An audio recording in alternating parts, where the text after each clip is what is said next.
Jinder Mahal seems to be a hot topic the past week. He is the new number one. This is weird to say. He is the new number one contender for the WWE Championship. Like,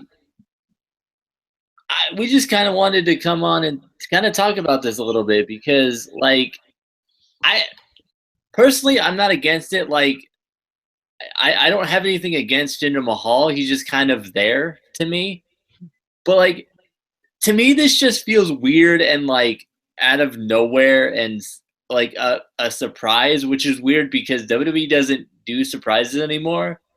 Like, like, you pretty much know what WWE is going to do before they do it. They don't really give us surprises anymore. So I think that's part of it. We're kind of like, wait, what? But also, to me, I was confused because to me, this feels like a kind of transitional title run. But then again, Randy Orton was supposed to be a transitional title run. Yeah, it's going to be transitional. So it's like, what are they? I don't know what they're doing with this title. Like, I don't think he actually going to win it. Let's be honest. He ain't going to win it. It's not going to happen. But DJ, any initial thoughts on this man just gonna I'm not opposed to it either. As far as him even challenging for the title, my only thing is it makes no sense. I think we talked about this on the TNA review or whatever for a second. They're like, it makes no sense. Like there was no build to it, and I think that's what's frustrating. I don't know. Like, it feels like he's getting kind of that like Muhammad Hassan. Ironically enough, as they are somewhat similar. But it does seem like he's getting that like Muhammad Hassan type of push. But I don't know. Like, I don't know if they see something in him or they're trying to get him taken more seriously. So they maybe can give him a shot at the mid card title where it'll actually be believable. I'm not too sure because honestly, I don't see him winning, unfortunately. But I think it would be cool if he won. Like, I wouldn't I wouldn't think it was a disgrace to the division if he won. Okay, I kind of would. But like, I wouldn't think it was like a complete disgrace. The only reason I would feel like it was a disgrace is, like I said, like, there's been no consistent booking with him to where I could be like, yeah, he deserves a world championship. Like, there just hasn't. Like, he was in 3MB. He was in he was in 3MB. He left. He came back. Then he turned into a jobber, and now he's challenging for the world championship. He was with Rusev for a while. There. He was, yeah, that's true. He was with handsome Rusev. And he was hard body Mahal. I think he still considers himself hard body Mahal.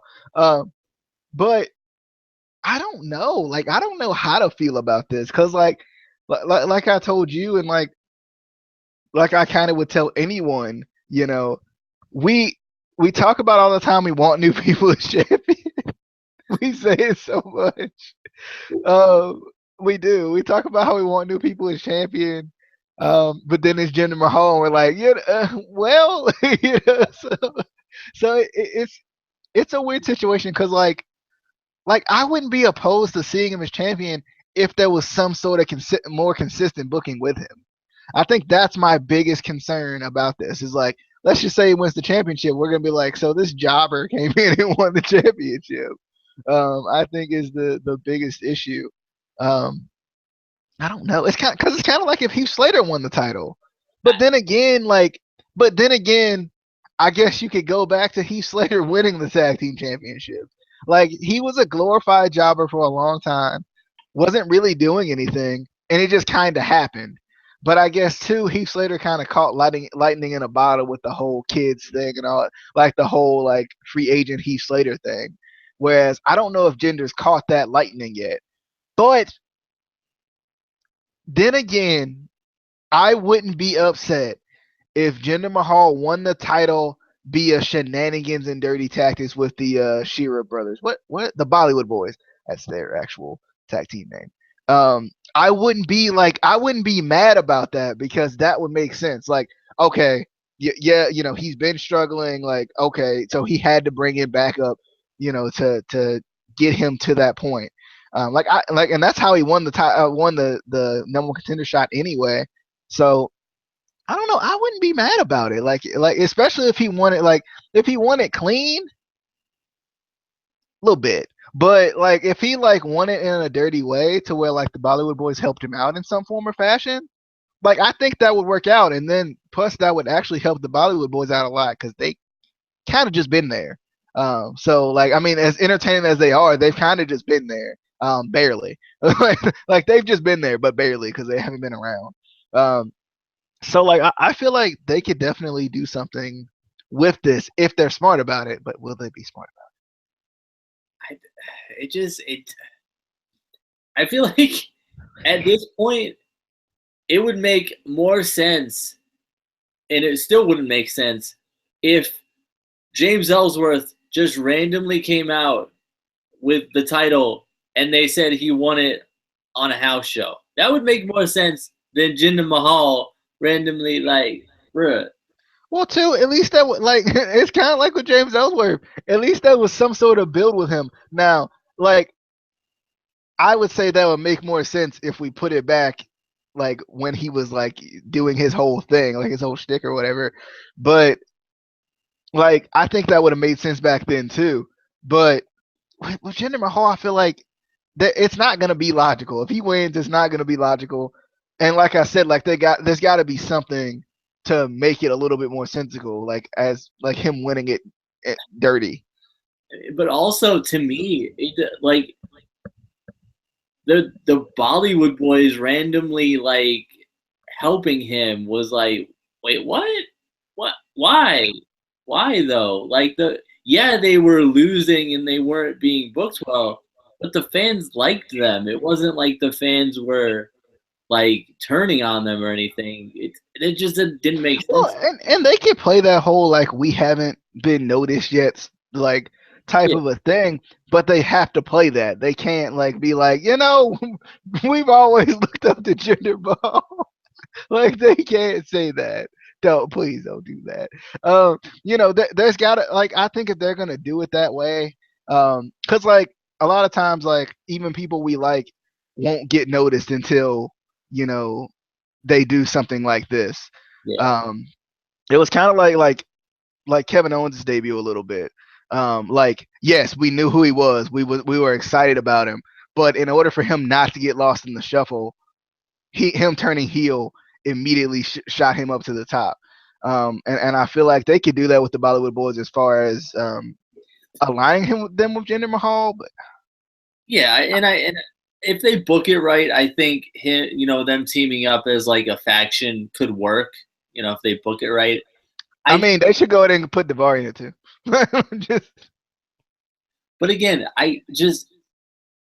Jinder Mahal winning the number one contendership, I mean, they could have just as easily, made this an elimination match and had the Bollywood boys come and help him eliminate somebody and not necessarily have him win the number one contendership. And that would still put that faction together. It would still build heel heat, but we could get a number one contender that made sense and is Sami Zayn and is not Jinder Mahal. Sami Zayn makes sense for the world title. His booking's been if we put Jinder Mahal here, Sami Zayn's booking's been right there. It's been slightly above.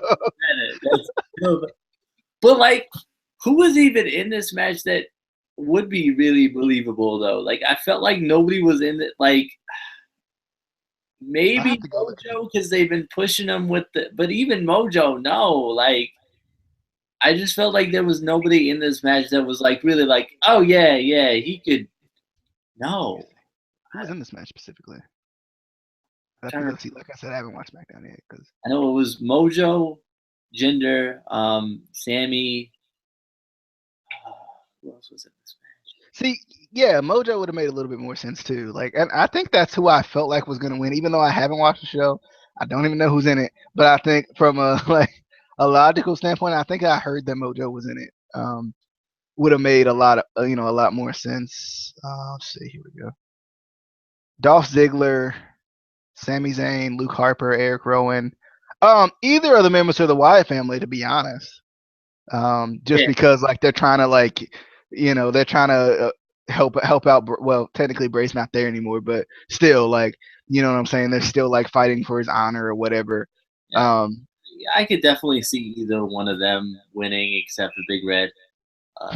I mean, definitely Big Red. I think I heard he was in this match too, and I was like, yeah, Big Red about to win. And then they robbed him. They did. They robbed him. They robbed him. But let's see, Ziggler maybe, but Ziggler was just going for the title. And like ever since he turned heel, they pushed it for like 3 seconds, and then they stopped. I feel like nobody in this match was like pushed enough to really like be believable. Does this? But I'm curious. Does this kind of show how much talent is gone from SmackDown now?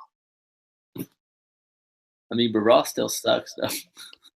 But true, but like I'm just saying like from a talent perspective, because if we look at a majority of these guys and say that none of them are really number one contender worthy.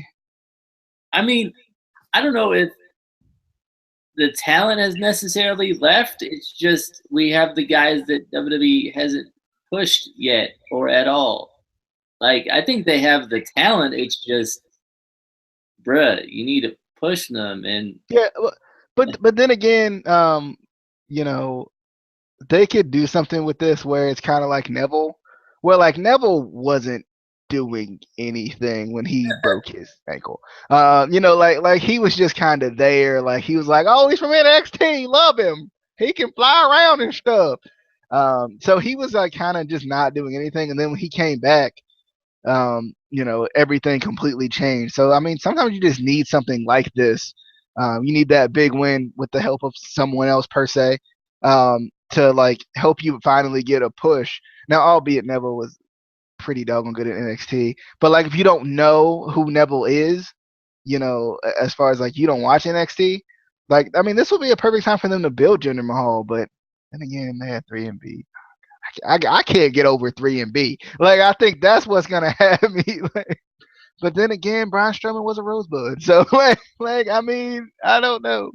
if you don't watch NXT, we can't be friends. That's just the thing. Like, we cannot associate with each other. But yeah, it's weird, but like I feel like Raw is sort of becoming the better show, even though it's still not going to be booked well enough to be the better show. Which I don't know. I feel like they just tried to do the superstar shakeup to get people to watch Raw, but they're still not going to book it any different. Like, Yeah. I don't know. I think that's pretty much that sums it up. Shock, like shock and confusion. Like I think that pretty much right there. Yep, it's about right.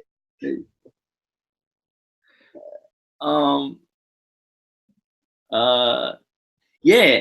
So I don't think we have anything else to say because we can't think of anything else. We don't know. We don't know. But yeah, number one contender, Jinder Mahal, the one that was in 3MB, that one. Yeah. He the number one contender. And if you can explain it better to us, let us know on Twitter at ICW_podcast, or leave a comment, or I don't even know. We will see you on the next video. Wait, he got words. He got words. Real quick, I was just gonna mention that video that we talked about. I don't know if we're gonna do it, but potentially a discussion video on the top NXT champions. So this includes every champion ever in NXT. I think I'm pretty sure. I looked at it earlier. My editor wrote it, so that's pretty cool. It's on the website that I write for. It's pretty good. It's a pretty good little countdown, though. I don't agree with all of them. Excuse me, sorry. I'm not a huge Finn Balor fan. That's just not like everybody's like, oh my god, Finn Balor. I'm like, I mean, he's cool. Like, it's okay. Like, you know. I'm just not like. It's not that I don't like Finn Balor. It's just that I'm not like up in arms like everybody else is. I'm gonna be looking for Not my NXT champion. Not my Universal champion. hashtag not my co-host. You know. I don't know if we can get over this now. Like I've always said that. Like I've always said like it's not that I don't like Finn Balor. I'm just not as up in arms as everybody else is about him. But he the GOAT.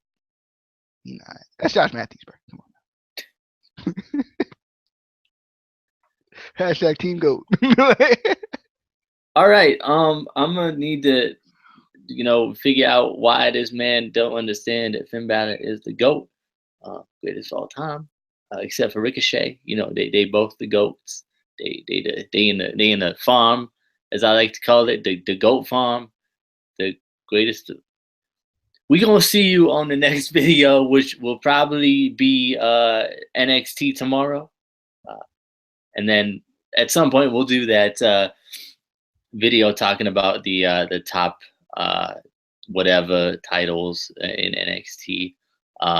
Also, we might still be doing the video on just our thoughts on Jim Cornette's thoughts on Mauro Ranallo, because as much as it hurts, he says some things that I agreed with, and it hurts to agree with him. It really does. But we will do that at some point. We will see you on the Flippity Dippity. Follow us on Twitter at ICW_podcast. And we will see you on what I had just said. Bye.